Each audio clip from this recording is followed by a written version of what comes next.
Bonjour, Laurent pour l'œil du graphique.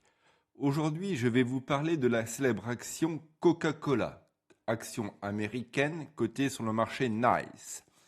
À l'échelle, nous sommes en journalier.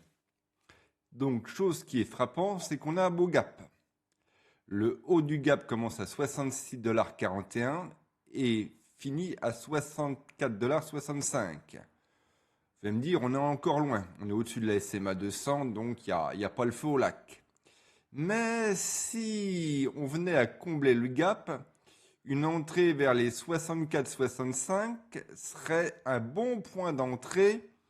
Ce serait, pas comme diraient certains, les soldes, mais ce serait un prix fort intéressant pour un investisseur, surtout que le dividende n'est pas mauvais. Warren Buffett est investi depuis Jésus-Christ.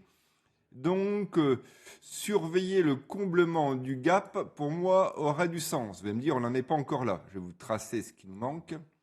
Donc, on est ici jusqu'à ici. Ça nous manque à 6,5% de baisse, en gros. Ça peut le faire, c'est pas impossible. Donc, ça va pas le faire aujourd'hui ni demain. Les résultats qui ont été publiés le 22 juillet 2025 sont bons.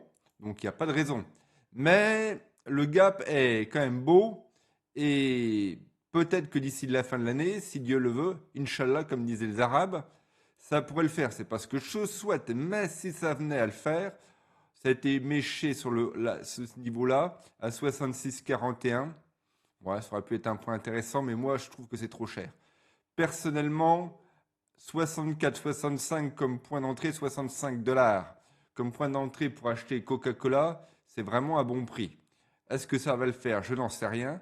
C'était juste un partage. Vous voyez, je regardais.